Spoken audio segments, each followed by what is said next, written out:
dentro de estos clados. Fuera de este análisis molecular, o aparte, o incluso paralelo, también se hicieron análisis morfológicos, se fotografiaron todos los animales, se midieron, se sacaron fotografías de las partes blandas, ¿cierto?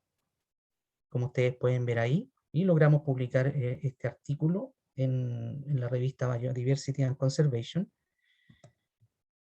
También se analizó el sistema reproductor, que es informativo. Por ejemplo, acá está la figura de Paraense, del sistema reproductor distal, publicado en el año 1987, y acá está el de Núñez para esta especie, publicado en el 2011. Entonces, yo traté de darle una posición similar a la de los trabajos para poder identificar o relacionar el sistema reproductor que yo estaba viendo en bajo lupa con las figuras que están publicadas. Entonces, había una conexión bastante fuerte, o se podrían asignar literalmente a Fisacuta, el sistema reproductor que de los individuos de acá presentes en Chile de FISA. También se hizo lo mismo con la rádula. Acá está la publicación de la rádula de Fisacuta, de Núñez, del 2011, y estas son las fotografías que yo obtuve en el microscopio electrónico de nuestra universidad y pudieron ser asignadas también a la especie acuta. Entonces, ¿qué está sucediendo con FISA acá en Chile? Lo que yo les he mostrado hasta ahora fue lo que fueron resultados de muestreos en el sector central del país, ¿ok? Donde estaban las localidades tipo y localidades cercanas. Sin embargo, yo también trabajo en otras especies, en otros géneros de moluscos, ¿cierto? Y en el año 2015 fui a muestrear al lago Yanquihue, a muestrear Potamolitu específicamente, y Eleovia. ¿Qué hay aquí? Bueno, en esos muestreos, en el año 2015, yo hice 3 muestreos aquí en el lago Yanquihue, en el pueblo Yanquihue, ¿ya? En el río Maullín, que es el fluente del lago, y en Puerto Chico, en una localidad cercana, muy cercana a Puerto Varas. En ese año 2015 yo no encontré ninguna fisa en este lago. Después fui a muestrar el año 2017, porque yo encontré potamolito y quería ver si todas las especies de potamolitos que estaban acá adentro eran las mismas o eran distintas. Entonces muestré todo el lago y rodeé todo el lago y muestré en los puntos que están en verde. Y me llevé la sorpresa de que en 3 de ellos que había muestreado en el 2015 encontré Fisacuta. En otras palabras, en el 2015 no había Fisacuta en estos 3 lugares que están en triángulo, y en el 2017 sí había. Entonces se produjo una invasión. Bueno, yo supuse que era Fisacuta, pero eso tenía que entregar evidencia. Entonces se hizo análisis morfológico, se fotografiaron individuos, ¿cierto? Con microscopía óptica, bueno, bajo lupa, también bajo microscopía electrónica, y se estudió el sistema reproductivo, como ustedes pueden ver. Y además la rádula. Y toda esta morfología nos indicaba que era perteneciente, las muestras del lago Yanquihue pertenecían a Fisacuta. Y también hice un análisis filogenético molecular, pero ahora considerando solo el gen citocromoxidasa, ya sabíamos que era informativo, y todos los individuos que están aquí en negro, marcados en negro en este árbol, pertenecen a las localidades del lago Yanquihue. Entonces ya estábamos en presencia de una invasión reciente, o sea, en el 2017 fue detectada y en el 2015 no habían individuos. Bueno, esto fue publicado recientemente el año pasado en una revista brasileña. Bueno, ¿qué se espera de la invasión de Fisacuta? Bueno, he seguido y tengo diferentes muestras, recién estoy analizando algunas de ellas, pero ya nos pudimos dar cuenta que, por ejemplo, en el embalse Bullileo también se encuentra Fisacuta, y se encuentra un anélido asociado a la FISA, que es el Chetogaster limnae. Entonces ya estaría en una nueva localidad. Esto no ha sido publicado así, pero yo envié el trabajo a una revista, de hecho aquí está la portada del archivo, y está en evaluación, ¿ya? Así que espero que sea publicado pronto. Entonces, ¿qué se espera? En esta figura que yo les muestro, aquí dice localidades invadidas, estas son las localidades publicadas. Hasta ahora, FISACUTA está en 12 localidades oficiales o con publicación en paper de presencia, como las que ustedes pueden ver ahí. Y estas provienen de 3 trabajos, de Bucet, que fue el primero, ¿cierto? Que lo detectó en el Elqui y en el río Mataquito, en 2017, en Chile Central, en una publicación que yo fui el autor, y la del lago Yanquihue, que fue publicada el año pasado. ¿Ya? Esos son 12 localidades que están aquí embarcadas en el mapa, en el rectángulo mayor y en el rectángulo pequeño acá a la altura de los 40 grados de latitud, donde está el lago Yanquihue. Sin embargo, tengo más muestras y, como les digo, estoy revisando al menos el sistema reproductivo y ya eh, tenemos indicios, o ya sabemos que por la morfología del sistema reproductivo, FISACUTA estaría en estos sistemas hidrológicos abarcando desde el norte de Chile, el centro norte de Chile, hasta el lago Yanquihue. Un rango mucho mayor. Tengo más muestras, pero aún no las he analizado y yo supongo o hipotetizo que pertenecen a FISACUTA. También estoy haciendo la recopilación de, bueno, siempre cuando voy a muestrear, obviamente se anotan las coordenadas para realizar un estudio similar a el que se hizo aquí con Potamopyrgo antipodarum, que lo hizo Gonzalo, Alexandre. ¿Sí? disculpa, te quedan 3 minutos, por si acaso. Ya, ok, sí. En este estudio de Alexandre da Silva se hizo un estudio de nicho en Potamopyrgo antipodar, que está presente acá en Chile, y se prevé una expansión de esta especie con el cambio climático y viendo diferentes variables. Estos autores determinaron que va a haber una expansión acá en Chile e incluso a otros países como Ecuador, Colombia. Eso era. Muchas gracias. Gracias, Gonzalo, por tu presentación. Bueno, repetir que las preguntas las pueden hacer al chat. Ahora vamos a continuar con nuestro cuarto expositor. Ella es Tamara Contador. ¿Estás por ahí, Tamara? ¿Sí? Sí, estoy acá. Tamara es investigadora del Laboratorio de Estudios Dulceacuícolas Subantártico y Antártico Juan Cara de la Universidad de Magallanes, Chile. Adelante, Tamara. Gracias, voy a compartir pantalla.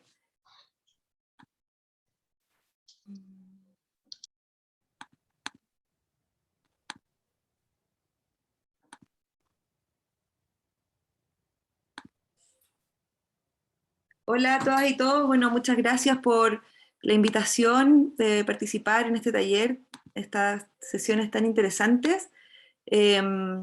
Voy a presentar hoy día acerca de impactos de salmónidos invasores en los ecosistemas dulceacuícolas de la Reserva de Biosfera Cabo de Hornos. Bueno, mi nombre es Tamara Contador y soy académica de la Universidad de Magallanes. Muchas gracias por la presentación. Les voy a contar un poquito acerca de dónde estamos. En la Reserva de Biosfera Cabo de Hornos estamos en la ecorregión subantártica de Magallanes, que es una de las últimas áreas prístinas del planeta, como se ve acá en este mapa. Es toda esta zona de color verde que se ve acá.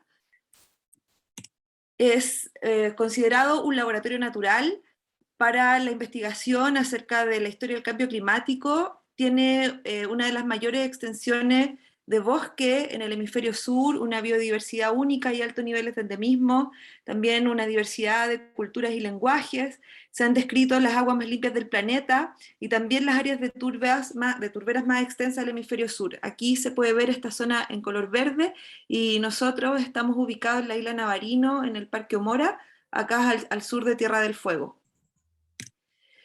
Si vemos acá, estamos en una de las áreas más prístinas del mundo, como les mostré anteriormente. Este mapa que está acá muestra las áreas global, o sea, el sistema de transporte global, y como vemos hay mucha interconexión, se ven las áreas urbanas, las carreteras, las zonas de las conexiones aéreas, etc. Y si vemos acá, hacemos un zoom, nos damos cuenta que la ecorregión subantártica de Magallanes todavía se encuentra en oscuro, o sea, estamos todavía un poco ajenos a este nivel de conectividad, lo que hace que esta zona aún sea muy única, pero sin embargo, a pesar de que estamos en esta zona prístina, no estamos exentas de los impactos por el cambio ambiental global, como por ejemplo la introducción de especies exóticas y el cambio climático, entre otros. En la reserva de biosfera Cabo de Hornos es donde nosotras y nosotros hemos trabajado por más de 25 años. La isla Navarino funciona como el centro de investigación de la Reserva Biosfera Cabo de Hornos, en donde trabajamos en 3 parques nacionales: el Parque Nacional Alberto Agostini, el Parque Nacional Yandegaya, el Parque Nacional Cabo de Hornos, y hace poco integramos también el Parque Marino Diego Ramírez. En Navarino, en la isla Navarino, se encuentra la localidad, la ciudad de Puerto Williams, en donde vive aproximadamente 2.000 personas, un poquito más. Hay diversas actividades económicas, principalmente por el turismo, por ejemplo. Hoy día el turismo está aumentando, pero también está la conectividad a través de barcos, están llegando barcos de turismo, también está la Armada de Chile presente. Disculpen, llegó mi hijo, le tengo que abrir la puerta.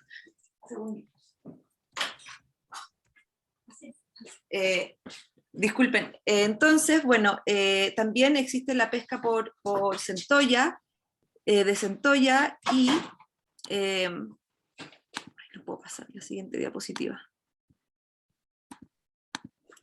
Y acá, bueno, nosotros estamos como les mostraba anteriormente, en la Reserva de Biosfera Cabo de Hornos, y lo que vemos aquí arriba es el Parque Etnobotánico Mora, que es un sitio de monitoreo a largo plazo en donde trabajamos hace más de 25 años y estudiamos diversos aspectos de la biodiversidad.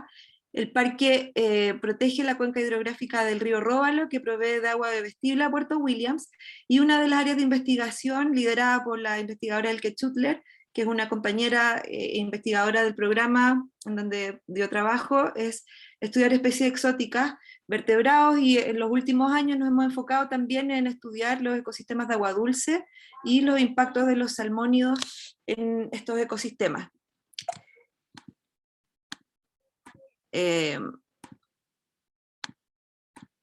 Acá les presento algunas fotos de la Reserva de Biosfera Cabo de Hornos, de su alta biodiversidad, etcétera, y el Parque Mora funciona como un sitio de investigación de largo plazo. Somos parte de la red de monitoreo socioecológico. Perdón, mi hijo está... Ilan, disculpen, Ilan, por favor, estoy en una reunión, guatita. Ya, disculpen que tengo 2 hijos pequeños. De la red de monitoreo socioecológico de largo plazo. Perdón. Y estudiamos desde hace más de 15 años la biodiversidad de invertebrados, de agua dulce. Acá podemos ver fotografías de efemerópteros, de anfípodos, de dípteros, etc. Y hemos estudiado, por ejemplo, la distribución a lo largo de gradientes altitudinales, cómo varía la diversidad, la composición de invertebrados, cómo se ven afectados por el cambio climático. Voy a moverme muy rápido por esto, solo para contarles un ejemplo de lo que hacemos. Hemos estudiado también la fenología y las adaptaciones fisiológicas al cambio climático, pero también nos hacemos las preguntas de qué otros factores bióticos o abióticos podrían regular la distribución, fenología y respuestas fisiológicas de los macroinvertebrados. Y en este contexto, yo formo parte del núcleo milenio de salmónidos invasores, en donde estudiamos los impactos de estas especies de los salmónidos sobre las aguas continentales.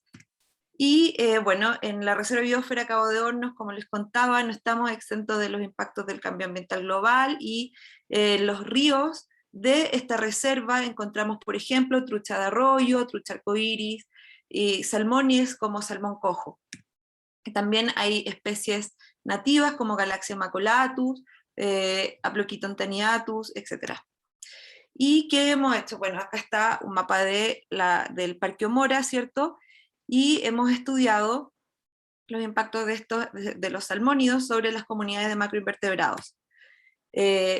Nosotros entonces describimos la llegada y el asentamiento por primera vez del salmón cojo en el río Róbalo, y esto es gracias a que estamos monitoreándolo desde hace tanto tiempo. Pudimos ver que en el año 2018 llegó por primera vez esta especie y se asentó en el río Róbalo, y hoy día tenemos poblaciones del salmón en el río, y en coexistencia con especies, por ejemplo, como Aploquiton taniatus, la peladilla, o Galaxia maculatus, el puye, y con otras especies invasoras como como la trucha marrón, la trucha arcoíris o la trucha de arroyo.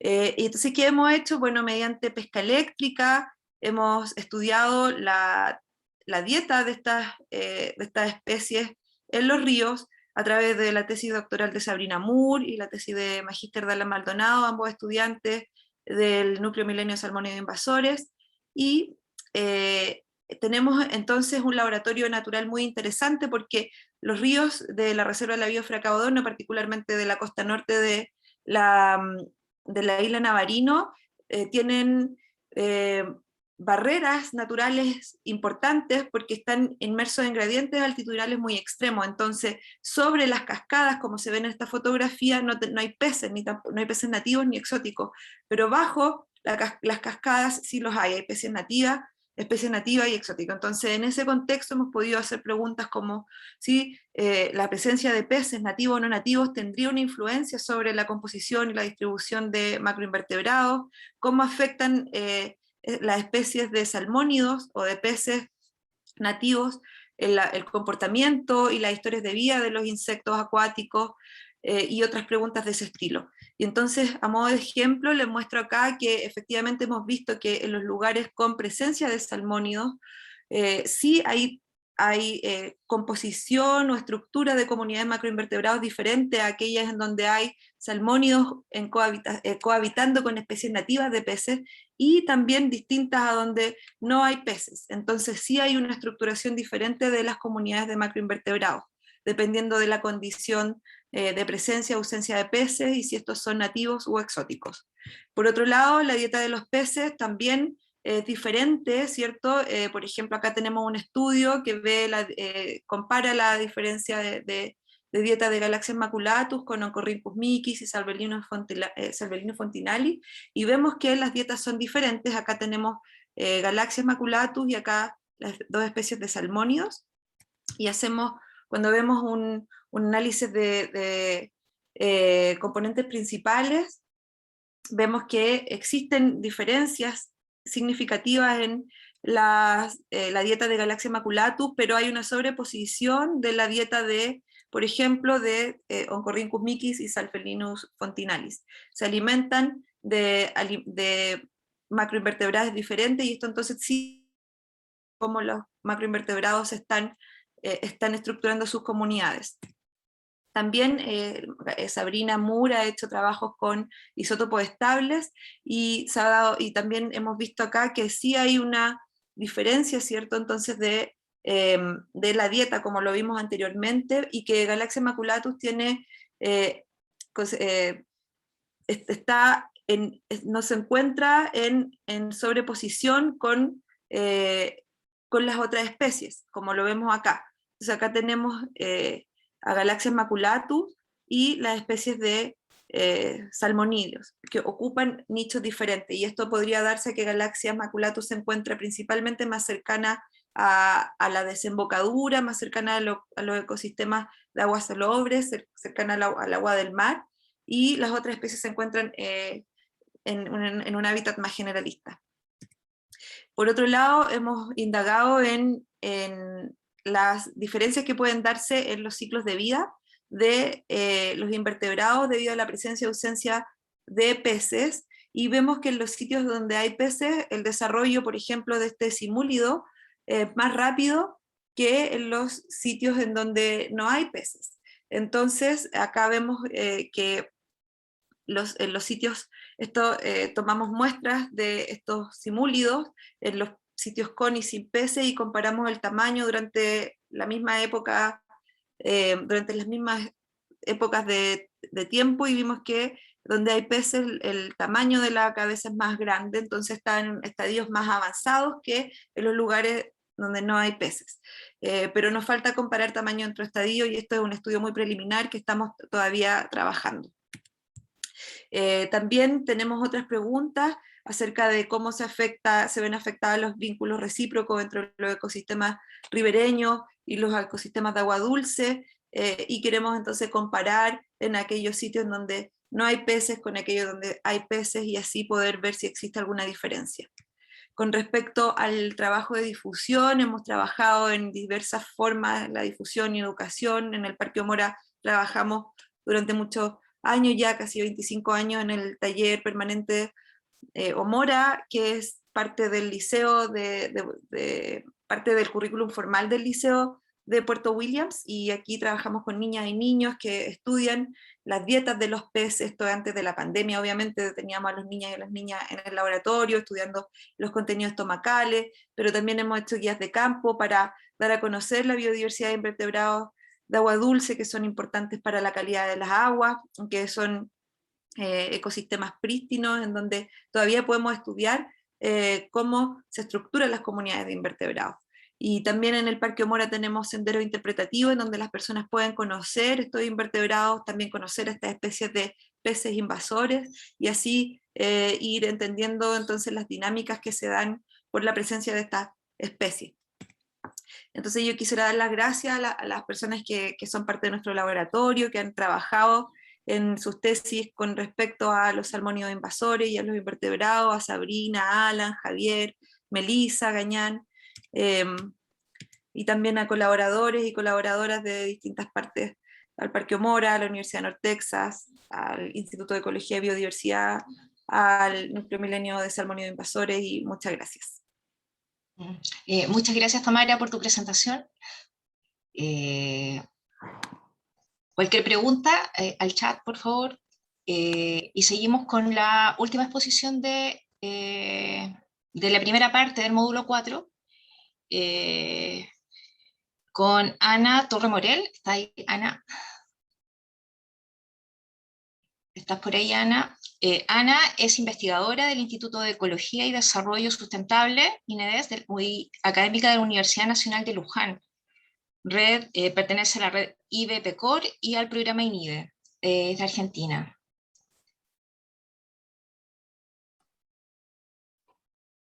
Ana comunica que no puede abrir el micrófono, debe estar bloqueada. Ok, acaba de avisar, sí, acaba de avisar. Ahí lo van a resolver. Esperemos un poquito. Sí, lo resolvemos enseguida. Sí. Bueno, repetir, bueno, primero que nada agradecer a todos los que están participando de este taller y que están conectados en este momento, y recordar que estamos en el módulo 4, en la primera parte del módulo 4, que se denomina Distribución y Ecología de Especies Invasoras Emergentes en Sistemas Acuáticos de Sudamérica.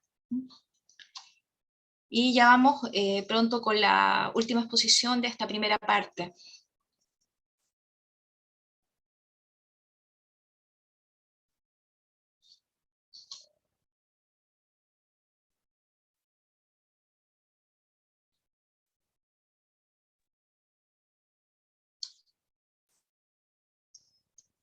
Creo que ahí está. A ver.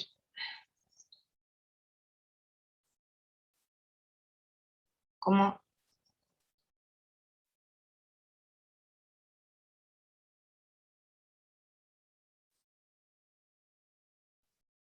A ver si Ana ha podido abrir. Todavía no puede, dice. Mientras se resuelve el tema de Ana para que se pueda conectar, buenos días a todos y a todas. Yo me presento. Soy Francisca Cuevas, del equipo organizador. Soy bióloga marina y perteneciente al programa de magíster mención en ciencias, recursos hídricos de la UACH. Y estoy acá recogiendo todas sus preguntas en el chat. Luego yo las voy a leer y las vamos a poder responder con los expositores. Así que no duden en dejar todas sus preguntas en el chat, que ya las vamos a leer, y muchas gracias por su participación y asistencia.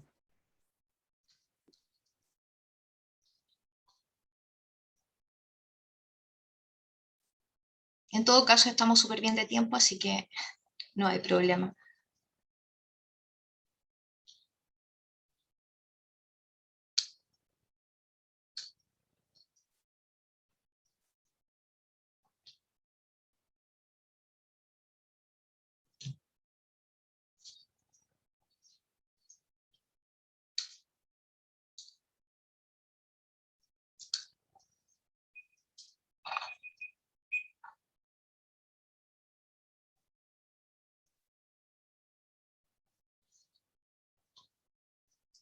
Ahí está, Ana.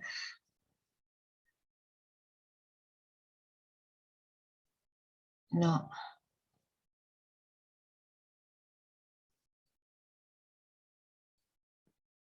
Sí, ahora ya debiera estar. A ver, Ana. Aparece desbloqueada.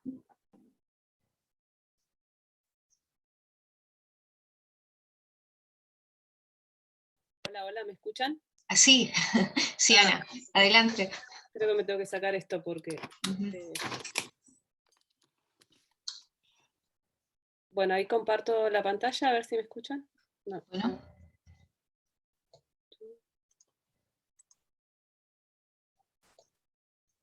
Escuchamos bien, solo falta la pantalla. Bien.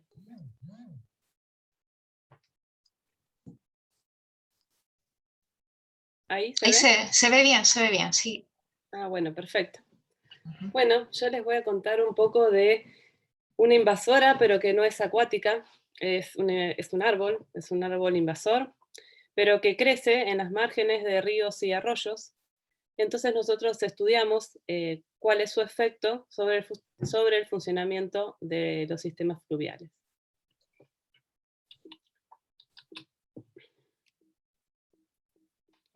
A ver. Bueno.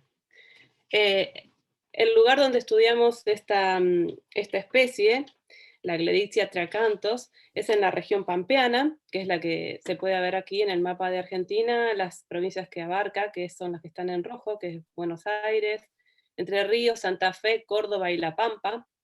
Y esta región es mayormente de vegetación herbácea, con algunos árboles aislados, autóctonos, que pueden ser el sauce criollo o el tala, el Celtis tala, pero a medida que ha crecido la urbanización, se han expandido también algunos árboles exóticos, como puede ser la mora o el paraíso, y también la acacia negra. De todos los árboles exóticos que han invadido esta región, la acacia negra es la mayor invasora. Bueno, ¿qué es la acacia negra? La acacia negra es una leguminosa que proviene del centro y este de Estados Unidos y ya ha invadido todos los continentes del mundo. Se la conoce también como corona de Cristo, algarrobo de miel, acacia de 3 espinas, romina de miel, honey locust, y se caracteriza por tener estas espinas que son de 3 puntas. La semilla crece en esta vaina, que es una vaina negra y azucarada y comestible por el ganado, que además el ganado favorece su dispersión porque escarifica las semillas y demás.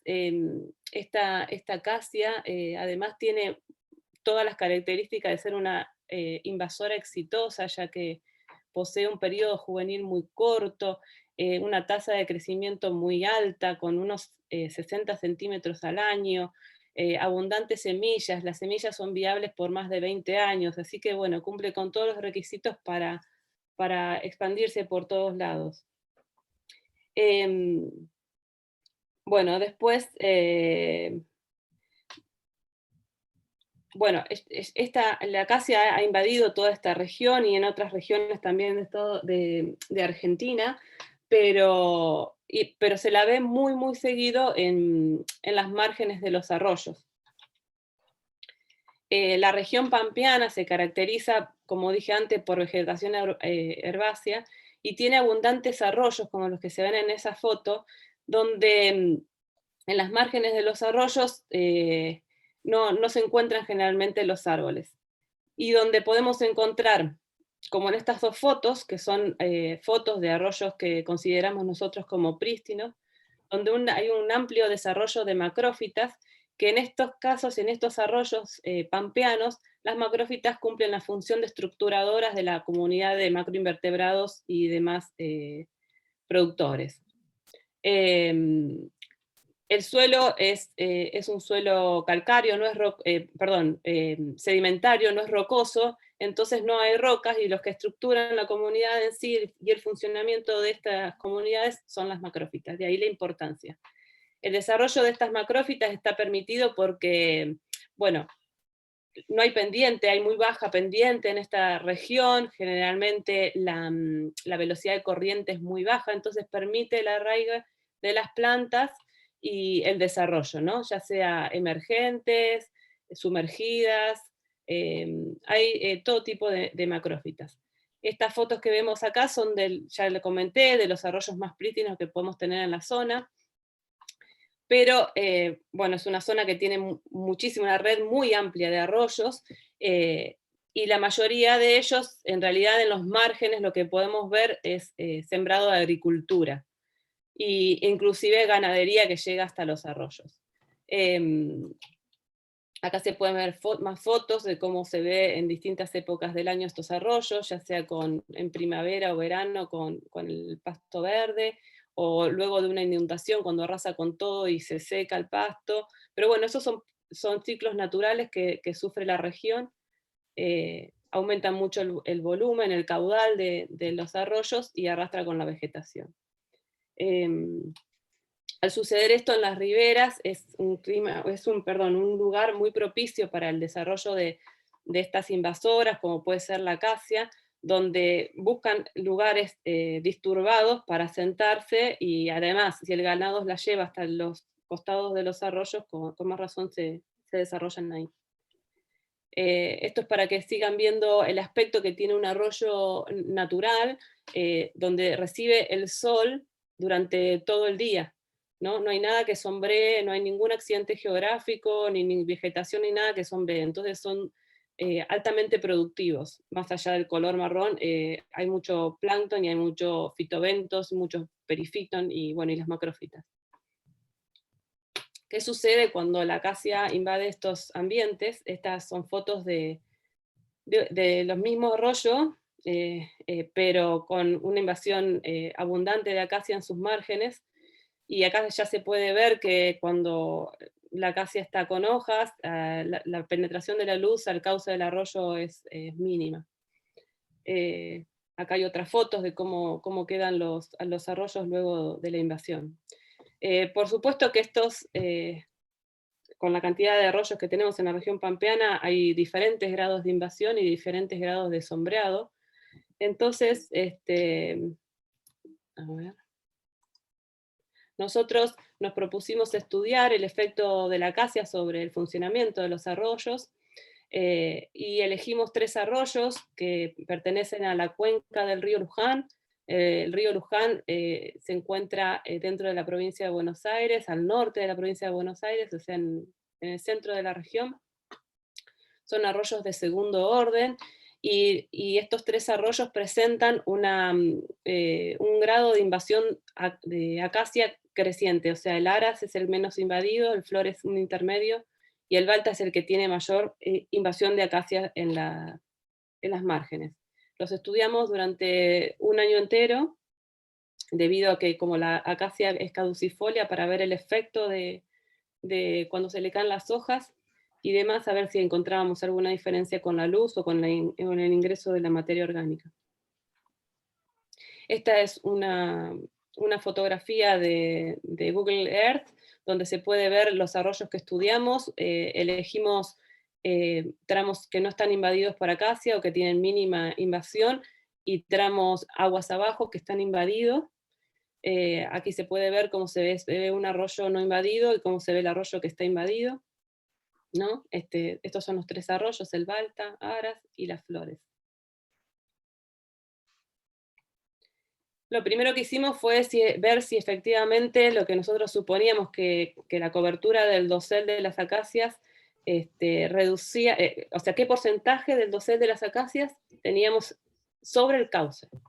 Y encontramos que, bueno, nuestro gradiente que habíamos presupuesto se dio así, vemos que, por ejemplo, en primavera, verano, otoño e invierno, qué cobertura del dosel de acacia tenemos sobre el cauce. Y vimos que el gradiente se armó de esta manera, con un 80% en primavera en el Balta, un 50% en las flores, y en el Balta en el Aras un 35%.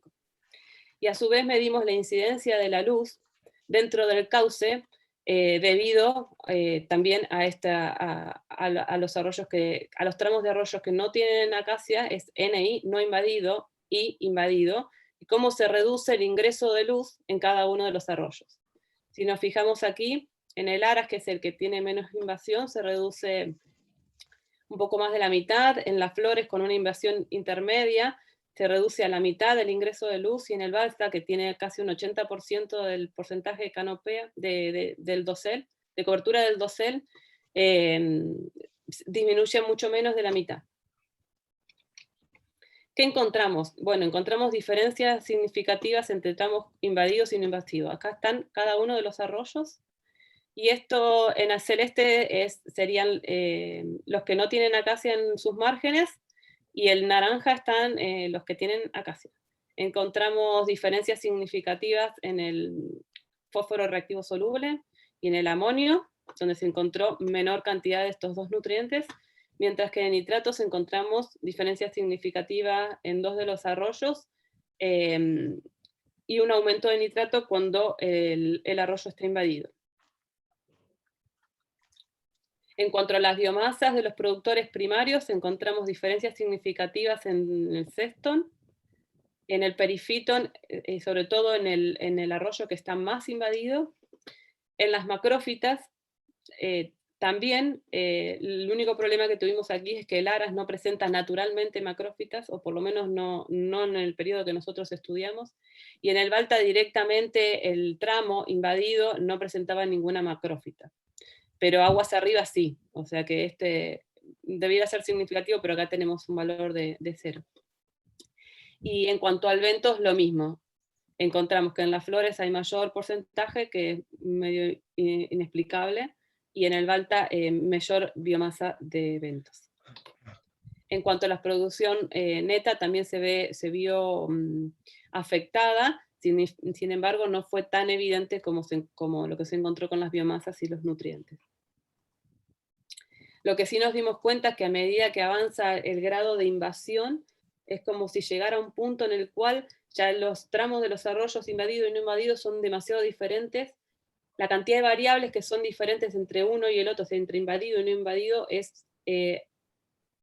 la cantidad de variables es mayor, y además la diferencia entre esas variables es mucho mayor. O sea, si nos vimos, este es el gradiente, Aras, las flores y Balta, la diferencia entre el arroyo, entre el tramo no invadido e invadido del que tiene mayor invasión de acacias, es muchísimo mayor.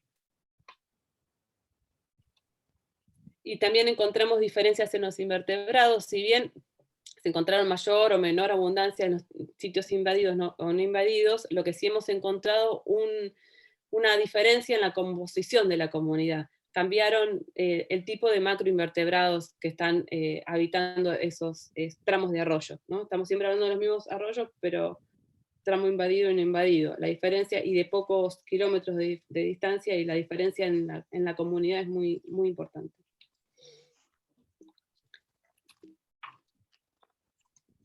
Bueno, resumiendo los resultados que hemos analizado hasta ahora, que es que siguiendo el gradiente de invasión aumenta la cantidad de variables con diferencias significativas en los arroyos que tienen más cobertura, y que estas diferencias son más pronunciadas al aumentar el porcentaje de cobertura de la acacia, ¿no? Los nutrientes, en cuanto a nutrientes, disminuye la concentración de PRS y el amonio, y aumenta la de nitratos. En cuanto al porcentaje de cobertura del dosel, fue correlacionada negativamente con la cobertura de macrófitas. Y lo que se vio es que también disminuye la biomasa de algunas comunidades y la producción de esas comunidades. Y también disminuye la abundancia de algunos invertebrados, pero aumenta de otros, es decir, que se observa un cambio en los taxones. O sea, en definitiva, lo que nosotros hemos encontrado es que hubo un cambio muy importante en estos arroyos, si bien no tienen una implicancia económica, si esta acacia sigue invadiendo toda la región, los cambios se verían, serían muy importantes porque cambiaría toda la trama trófica. Una trama trófica basada en herbívoros pasaría a ser una trama trófica basada en detritívoros, ¿no? Entonces, nada, se irían perdiendo cada vez más los ambientes prístinos y como son naturalmente los arroyos pampeanos. Por supuesto que este problema de la acacia no es solamente en los arroyos, también está invadiendo bosque autóctono y reemplazando a especies que son autóctonas, pero ese es otro tema porque no tiene que ver con lo acuático. Y lo que se ha visto es que, bueno, se ha tratado de hacer un manejo sobre esta especie, y se han probado de distintas maneras, como incendio, no sé, herbicidas y demás. Y bueno, se llegó, y acciones químicas, como puede ser agregarle el arbusticida Togar, que funciona perfecto, pero claro, los problemas de toxicidad que tiene este herbusticida en realidad son muy importantes, ya está comprobado que genera bastante problemas. Entonces, lo que se está ahora sugiriendo es un manejo que se haga una combinación entre acciones físicas, ya sea anillado para que se seque, o un desmonte masivo cuando quieren eliminarla, cuando está muy, muy arraigada, y aplicando también el arbusticida Togar. Bueno, eso es todo de mi parte. Bueno, muchas gracias, Ana, por tu presentación. Y bueno, y agradecer a todos los expositores de esta parte del módulo 4. Y ahora voy a dejar a Francisca con la ronda de preguntas. Te doy el pase, Francisca. Vale, muchas gracias, Joana. Bueno, vamos a empezar con la ronda de preguntas. Primero tenemos una pregunta de Luciano a Daniel, el cual agradece mucho la presentación, y dice: según entendí, entonces los impactos del limnoperna son distintos según tipo de cuerpo de agua invadido, es decir, induce cianobacterias en unos ambientes pero no en otros. Daniel, ¿estás por ahí? Sí, estoy acá. Sí, claramente. Primero hay que ver si el ambiente, qué tipo de, digamos, fauna, en particular de fitoplancton, tiene. En aquellos ambientes que no hay inóculos de cianobacterias, el efecto del limnoperna, que consiste en mineralizar nutrientes, o sea, deja altas concentraciones de nutrientes en el ambiente, reduce el fitoplancton más pequeño de 100 micras, ¿cierto? Y aumenta la transparencia del agua.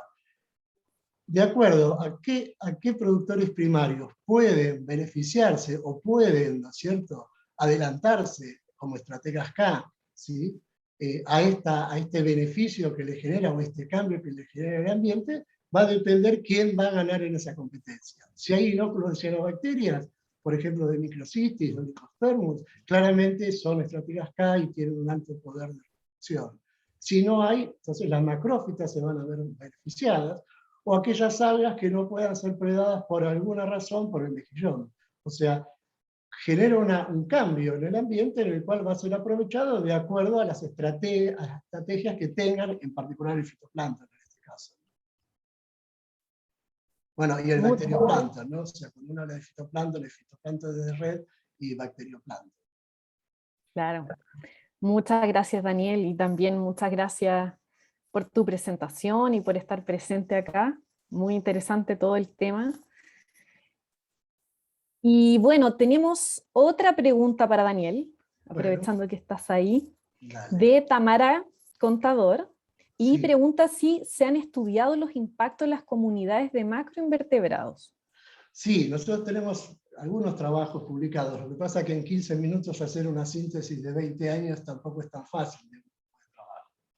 Lo que hay que ver, Limnoperna, es que estas colonias, ¿no es cierto?, generan un refugio muy importante para macroinvertebrados. Por un lado, es un refugio para que no sean predadas, por ejemplo, por peces o por otros predadores, y además de este refugio, Limnoperna en sus colonias, ¿no es cierto?, ¿qué van a producir? Heces y pseudoheces. Las heces y pseudoheces van a generar una gran cantidad de materia orgánica que va a estar disponible para lo que nosotros llamamos la fauna acompañante de las colonias. Y ahí entran los macroinvertebrados. Lo que vimos en diferentes estudios es que lo que produce a nivel general de los macroinvertebrados es un aumento de la biomasa, pero una disminución de la diversidad. O sea, es un efecto inverso. ¿Por qué? Porque si bien todos se van a beneficiar del refugio, no todos se van a beneficiar de esta materia orgánica que pueden ser acumuladas o pueden ser incorporadas. De los estudios que vimos, ¿cuáles son los macroinvertebrados que más se benefician porque consumen materia inorgánica? ¿No es cierto? Perdón, materia orgánica van a ser los oligoquetos, los nematodes y los targuidos. Después hay otros, pero básicamente son estos grupos que consumen materia orgánica. Todos tienen refugio en las colonias, son miles, ¿cierto?, millones que forman 2 o 3 estratos, y se van a ver más beneficiados aquellos que pueden consumir esta materia orgánica que producen las heces y las pseudoheces que generan el mejillón. No sé si si contesto correctamente. Sí, me parece que contesta muy correctamente y se entiende perfecto. Muchas gracias. Bueno, Daniel, te seguimos preguntando, hay varias preguntas para ti. También Luciano pregunta si tienen datos de diversidad genética de las poblaciones en la zona de estudio. Nosotros básicamente estudiamos la parte más ecológica. Tenemos algunas relaciones con otros grupos, por ejemplo con Mario Ravelo, de la Universidad Estadual de Río de Janeiro, que hizo la secuenciación genética. Está viendo de producir, ¿no es cierto?, mejillones estériles para el control, sobre todo en el Amazonas, o sea, es otra rama que estamos trabajando, pero nosotros no somos genetistas, sino somos ecólogos y estamos colaborando con ellos. Sé que hicieron la secuenciación y sé que están trabajando sobre eso, pero no es, lamentablemente, mi especialidad, pero bueno, puedo contactarlos en el caso que sea interesante. Acá no pude responder, ¿viste? Nadie es infalible. No, está bien, está perfecto. Y por último, pregunta Tamara Contador para Daniel y también para el que pueda responder, pero ¿cuáles son las preferencias de hábitat de la especie en términos térmicos? Si puede habitar climas de aguas frías, por ejemplo. Bueno, cuando uno habla de aguas frías, digamos, hay cuerpos dimícticos que se congelan en el invierno, o sea, o monomíticos que sean fríos, o sea, ambientes que llegan a temperaturas de 4 grados durante el invierno. No tenemos datos, en principio no hay datos, digamos, de distribución en esos climas, pero en climas, digamos, no tan fríos posiblemente pueda sobrevivir.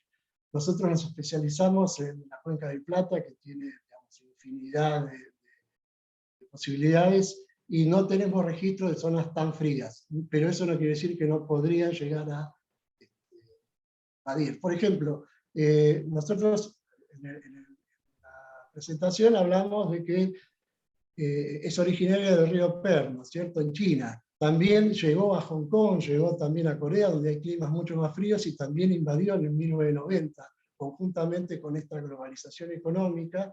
Entraron en 1990 tanto en el este digamos, invadieron Japón, ¿no es cierto?, también Taiwán, y también, por ejemplo, Corea, y también en la parte más del oeste, que llegaron al extremo, que yo ya no me acuerdo, bueno, al extremo oeste del continente asiático, donde las temperaturas son más frías. En Argentina todavía no tenemos registros de zonas frías, o sea, de Patagonia no tenemos registros. Súper, muchísimas gracias, Daniel. Ahora pasamos a las preguntas para Gonzalo Collado. Lo veo Bueno, que está muchas por ahí gracias por la también. invitación y gracias por la atención de todos. Muchísimas gracias a ti por tu disposición. Gonzalo, ahora tenemos algunas preguntas para ti. Luciano Caputo consulta si Bisacuta tiene endoparásito y si compite con caracoles pulmonados nativos. Sí, Fisa acuta y otras especies de Fisa también son intermedios, son hospedadores intermediarios de una variedad de parásitos. ¿Ya? Algunos afectan peces, hay otros que afectan o llegan a las tortugas. Hay una variedad de especies, hay algunas que han sido difíciles de identificar en todo caso, como muchos parásitos, pero hay parasitismo.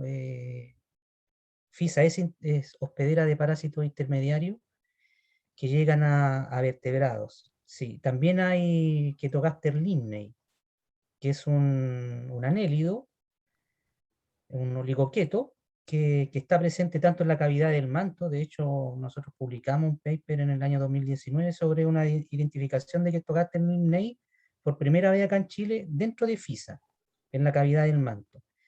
El Ketogasther lignei también está en el sistema renal, ¿ya? También hay switching. FISA, como transporta parásitos, también en algunos lugares invadidos, ha hecho switching con respecto a los parásitos y se lo ha traspasado a otros caracoles incluso. Hay evidencia de eso.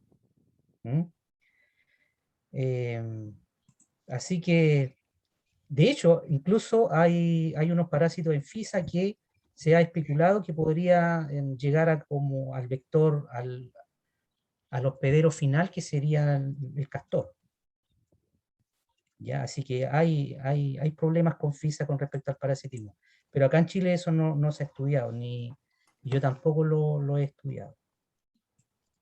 Vale, muchas Pero gracias. hay parasitismo. Gracias por tu presentación y por estar acá con buena voluntad Ujú. para responder. También tenemos algunas preguntas para Tamara. Vicente Valenzuela dijo: gracias Tamara por los estudios, y si era posible, si le puedes compartir tu contacto, tal vez en el chat. Y bueno, Jorge González de CONAF pregunta a Tamara: ¿qué recomendaciones harías para el manejo o control de salmónidos en áreas protegidas de Magallanes? Bueno, gracias por la pregunta. Una súper buena pregunta. Por ejemplo, en Isla Navarino, en donde yo vivo y en donde trabajamos, hay áreas protegidas, no en la Isla Navarino, está el Parque Omora, pero están los parques nacionales y bueno, habían ríos y hay lugares de los ríos que no tienen presencia de salmónidos, y quizás recomendaciones sería que la gente, que se pueda regular la introducción de esas especies para la pesca recreativa en lugares en donde no hay, porque actualmente eso se hace y no se regula. La introducción de estas especies, digamos, a lagos en donde no hay estas especies, se hace la introducción sin regulación, entonces sería bueno que eso se pueda regular.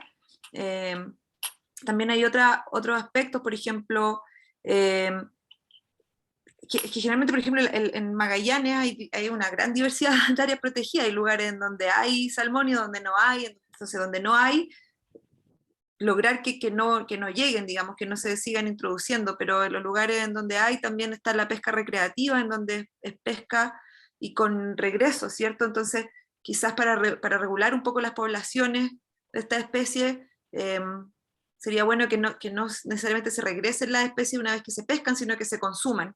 Ese tipo de cosas podrían implementarse.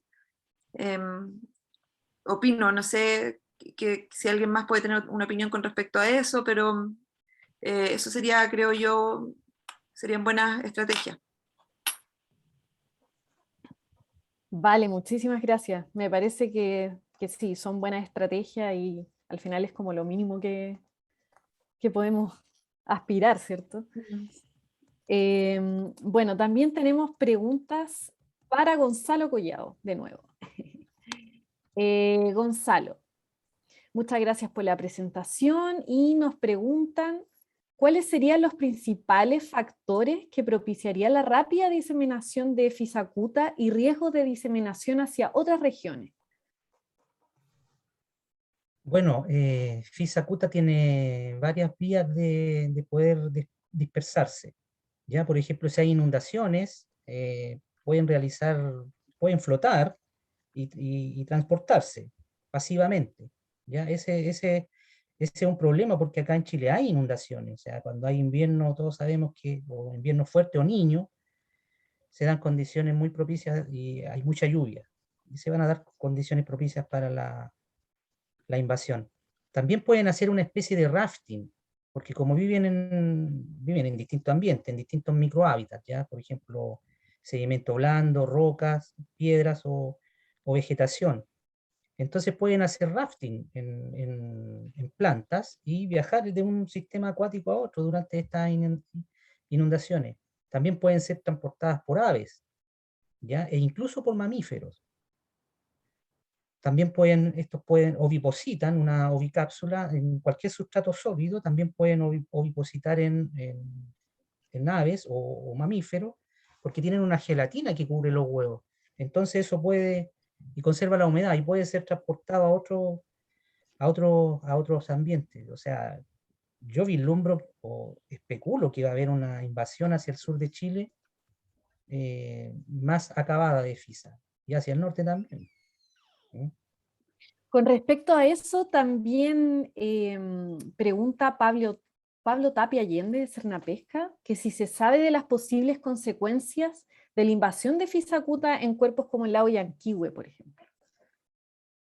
Mira, yo tengo evidencia, no precisamente del lago Yanquihue, pero por ejemplo, en la dehesa, en el estero dehesa, la localidad tipo de Eleovia santiaguensis, que la describió Biese en 1944, ahí hay Fisacuta, ¿ya? Y también está el Potamopyrgus, pero ya no está el Potamolito nativo. Yo he ido a muestrear durante años, tratando de buscar ahí el Potamolito santiaguensis. Está en otros lugares, pero yo quería sacar de ahí de la localidad tipo, y no hay. No hay. Y se muestreó ahí, y ahí hay FISA. Entonces puede haber, o sea, puede ser efecto del Potamopyrgus, puede ser efecto de la FISA, o puede ser un efecto de ambos sobre la especie nativa, y la extinguió, literalmente la extinguió. Yo muestreo bien, o sea, yo muestré y di vuelta como 300 piedras ahí, y arrasé con vegetación de la orilla, en las ramas de sauce que habían, y no hay.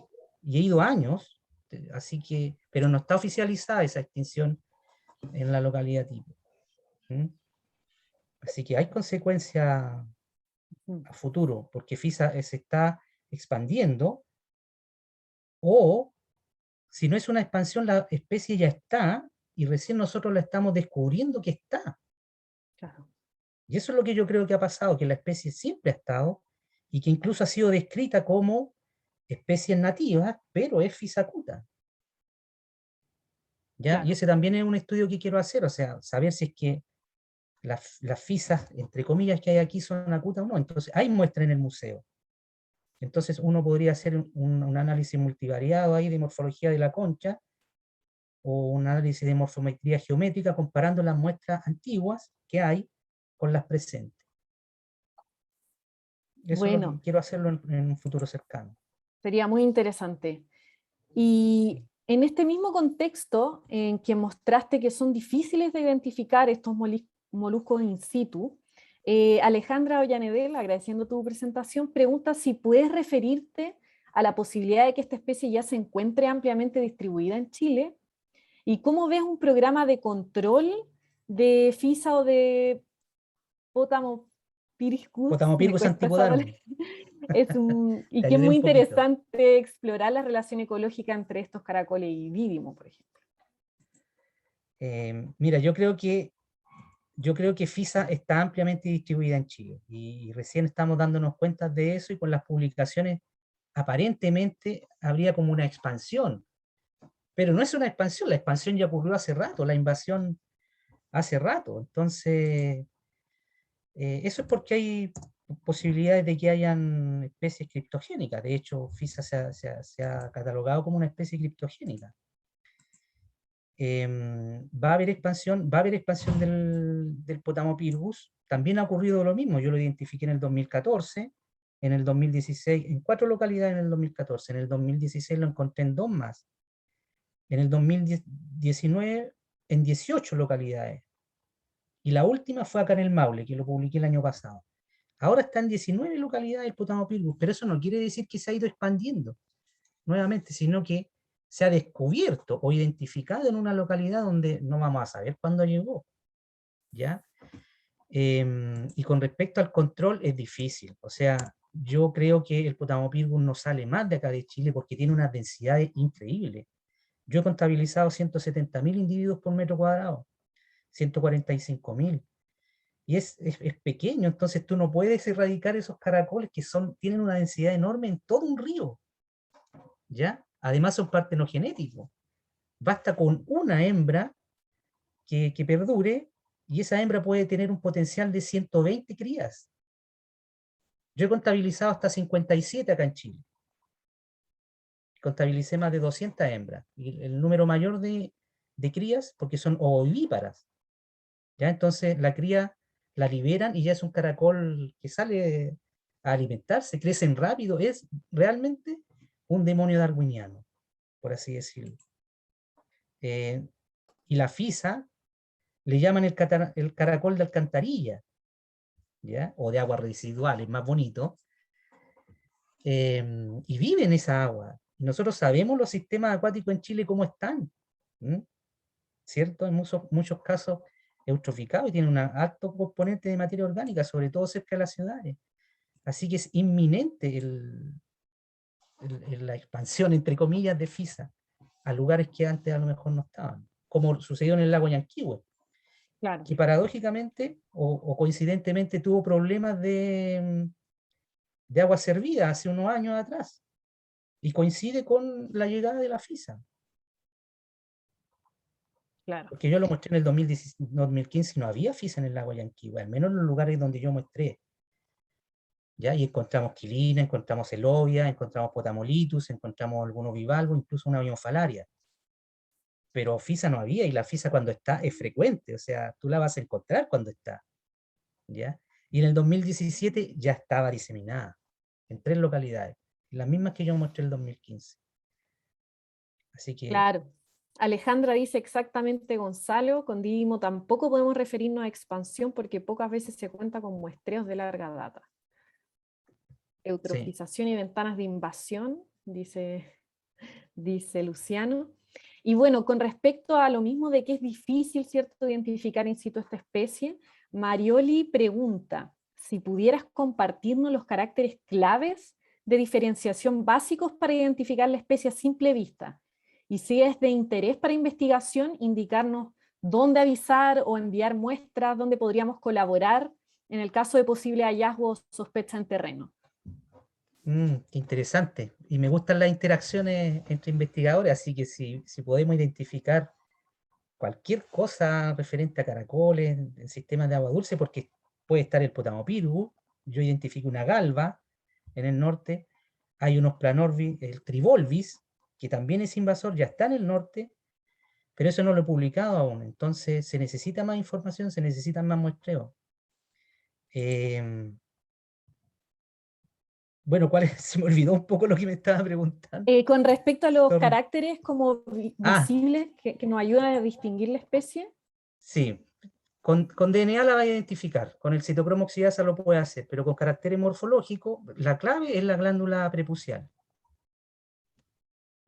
De hecho, están ahí en uno de los dibujos de mi presentación. Tanto en las fotos que yo saqué, como en el trabajo de Paraense y de Núñez. Aparece ahí. Es una glándula lenticular que está en la parte distal del sistema reproductor, en el prepucio.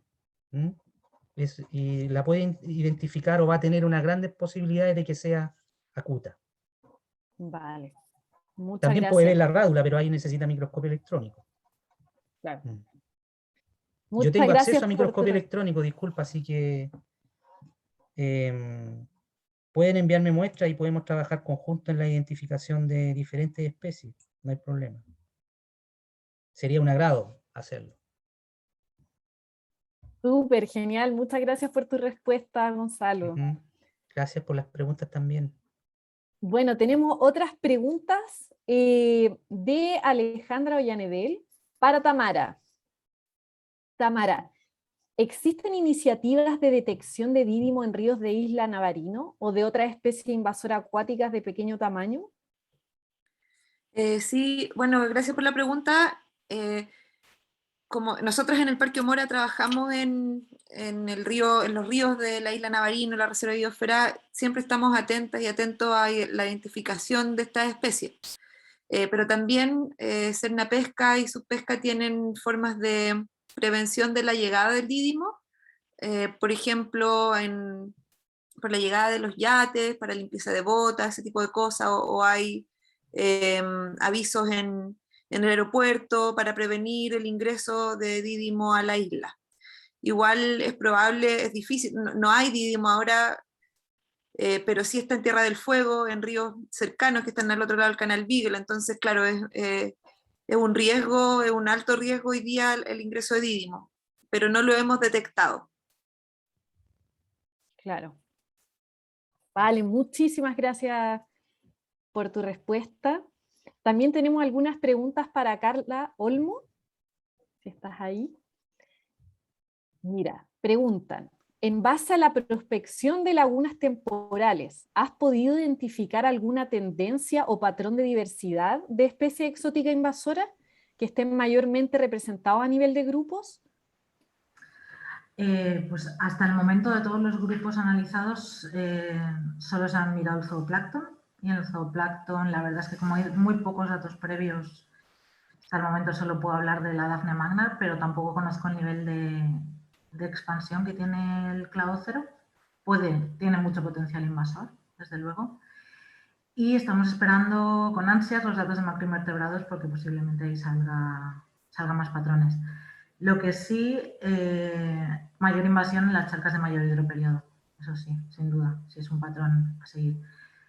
Por ejemplo, la Zola y la Lemna solo salió en una cada una y eran de hidroperiodo semipermanente.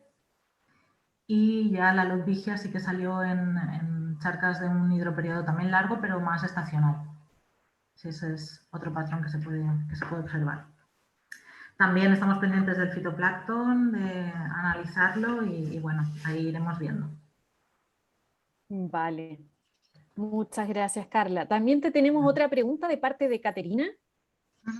Dice, bella Carla, de los sistemas hidrológicos, ¿existe algún aspecto en la clasificación de charcas en base a su tamaño mínimo? Además de la frecuencia de inundación, por ejemplo, en Chile los mallines se podrían considerar dentro de estas charcas. A ver, la clasificación de charca, ya como he dicho, es, bueno, charca, aparte de las temporales, charca sería como el tamaño, básicamente, hasta 10 hectáreas y hasta 8 metros de profundidad. Luego las temporales no llegan generalmente a esa profundidad, no suelen pasar del 1,5 metros, 2 metros, pero es el tamaño al final el que determina. Los mallines no tengo el placer de conocerlo, he buscado así un poco, y sí que es un humedal que configurado por diferentes charcas que encajaría dentro de lo que es la definición de charca y que seguramente en años de mucha lluvia lleguen a conectarse, ¿no? Entonces sí, claro. Sí, la definición de charca. Claro, muchas gracias Carla por estar ahí, por responder a las preguntas. Tengo de parte de Caterina nuevamente una pregunta para Daniel y una para Gonzalo. Para Daniel, agradeciendo tu presentación nuevamente, ¿cómo ves las barreras que tenemos entre Chile y Argentina que sigan posibilitando que esta especie no llegue a Chile? ¿Qué efecto tiene el chaetogaster? Bueno, respecto de las barreras, sí, posiblemente la cordillera sí sea una barrera, pero la entrada principalmente del mejillón dorado, tanto en Argentina como en Brasil, en Japón, fue a través del agua de lastre de los buques de ultramar. Existe lo que se llama la Organización Marítima Internacional, la OMI, que regula cómo se tienen que hacer estos cambios de agua de lastre. Digamos, Chile, obviamente, como cualquier país importante de América, recibe una gran cantidad de buques de ultramar que hacen intercambios comerciales. El problema es la regulación de este agua de lastre, que si vienen de Brasil, de Japón, de Argentina, de China o de cualquier país, ¿no es cierto?, del sudeste asiático, es altamente probable que tengan, ¿no es cierto?, larvas de limnoperla.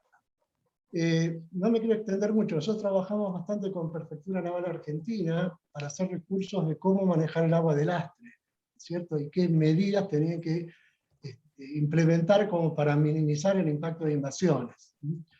El problema de la regulación de la OMI es que obliga, ¿no es cierto?, el intercambio de agua de lastre cuando un buque viene, ¿no es cierto?, de otras latitudes, pero lo exceptúa de este cambio de agua de lastre si existe tormenta en su trayecto, o sea que aquellos buques que transitan, ¿cierto?, el océano, y en el medio del océano hay algún tipo de tormentas, están exentos de intercambiar este agua de lastre, y por ende el agua de lastre llega al puerto de destino para hacer carga o descarga, y lo que hace es eliminar ese agua con todos los propágulos de todas las especies invasoras.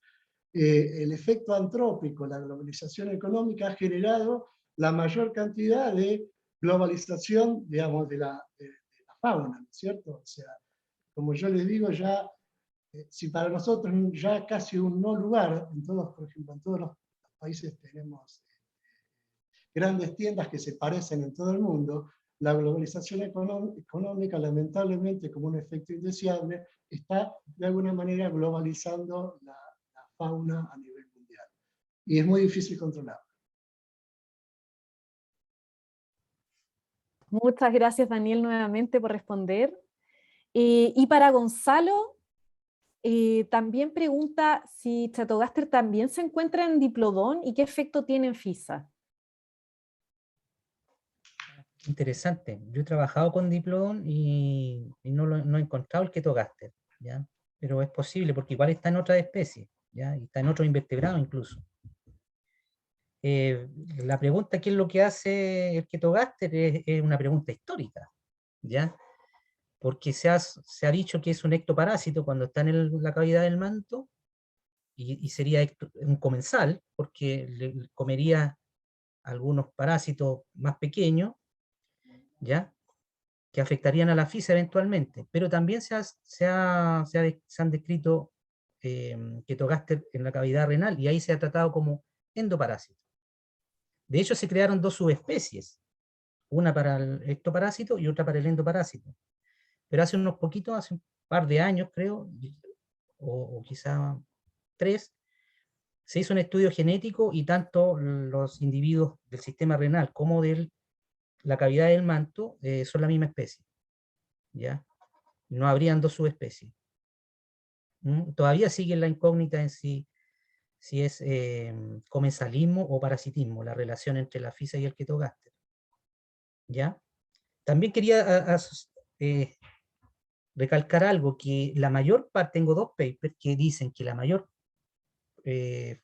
forma en que se ha transmitido la FISA es a través del comercio de plantas.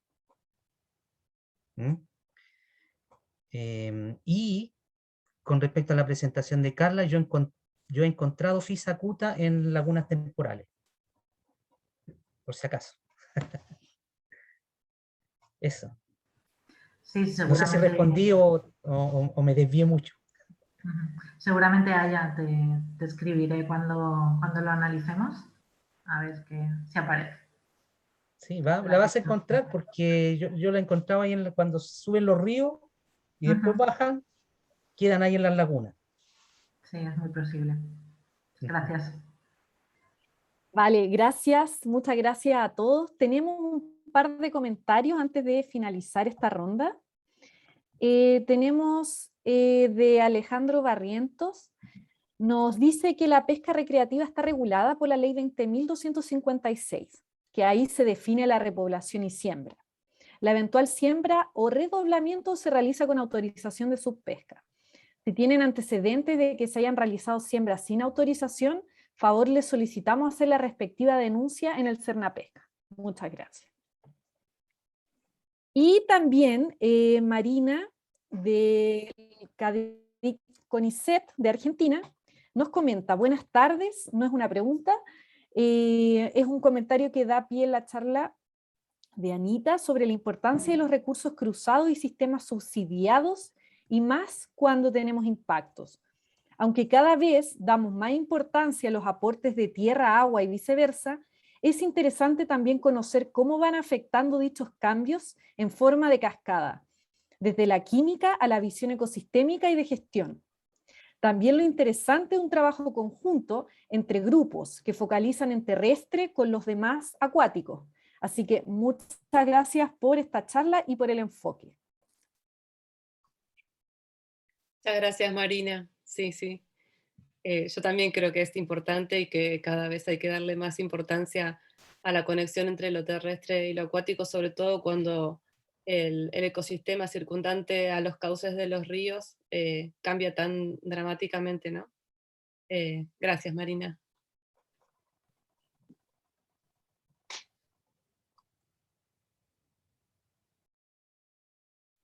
Muchas gracias. Bueno, se agradecen todas estas interacciones entre colegas, entre científicos, ¿cierto? Es muy enriquecedor para todos. Marioli, ¿tenías una pregunta además? Si estás por ahí, me dice, porque ya leí una tuya. Alejandra dice, la flora exótica ofrece hábitat para especies exóticas acuáticas. Exacto, es así. Exactamente. Bueno, si hay otro comentario, este es el momento. Ale dice también, Didimo se adhiere muy bien a raíces de sauce. Claro, ese es un problema que pueden tener, no sé si en Chile, pero en la Patagonia Argentina, la invasión del sauce es muy importante. Y bueno, nada, esto, ¿no? La importancia de la interrelación entre la ribera y el cauce. Gracias. Bueno, para Carla, Luciano Caputo pregunta nuevamente, en base a la prospección de lagunas temporales, ¿has podido identificar alguna tendencia o patrón de diversidad de especies exóticas invasoras que estén... Ah, no, esta ya la leímos. Sí.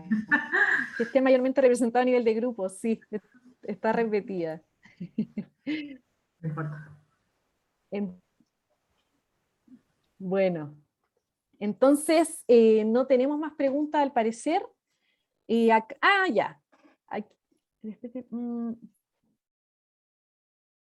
Creo que esta fue respondida por Tamara. ¿Qué diferencias en composición y diversidad de especies se asocian a la presencia versus ausencia de salmónido?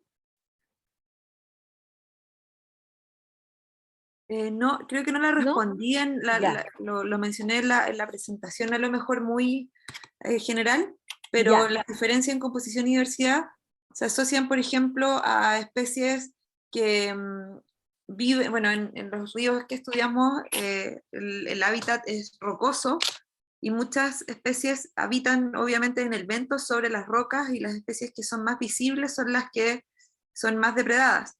Entonces, existe diferencia en ese tipo de comunidad, de especies, digamos. Las especies que son más visibles, más abundantes, aparecen con mayor abundancia en los estómagos de los peces. Y sí, se podría asociar también a variables físico-químicas, pero algo súper interesante es que como son gradientes altitudinales extremos y cortos, hay diferencia de altitud, pero no en las variables físico-químicas, porque, por ejemplo, un sitio con peces está a 100 metros y el otro a 200 metros, pero son muy cercanos entre sí. Entonces, cuando comparamos las variables físico-químicas, no encontramos que hay diferencias significativas o que sean variables importantes para estructurar a las comunidades de macroinvertebrados. Entonces, cuando hacemos los análisis por factores, vemos que los factores que tienen la influencia en la estructuración de las comunidades es la presencia de peces, y cuando son salmónidos o nativas, o cuando no hay peces, ahí es donde vemos la diferencia en la estructura de comunidades principalmente. Claro. Bueno, vamos dando por finalizada esta ronda de preguntas y también el módulo 4, ¿cierto?, de distribución y ecología de especies invasoras emergentes en sistemas acuáticos de Sudamérica. Muchísimas gracias a todos y todas los expositores que se presentaron hoy día, y también agradecemos mucho a los participantes, a los oyentes, a los que realizaron preguntas, y agradecemos todas las interacciones que se dieron, que hacen que sea más enriquecedora y amena para todos esta jornada, ¿cierto?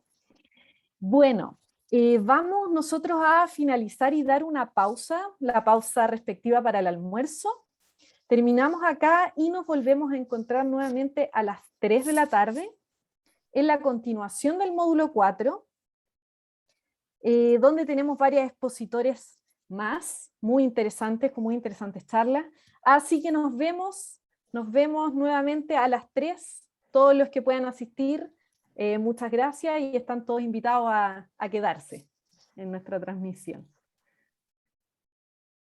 Gracias, chao. Muchas gracias Chao, a chao, todos. gracias a todos. Chao, chao, nos vemos la tarde. Buena jornada, nos gracias. vemos.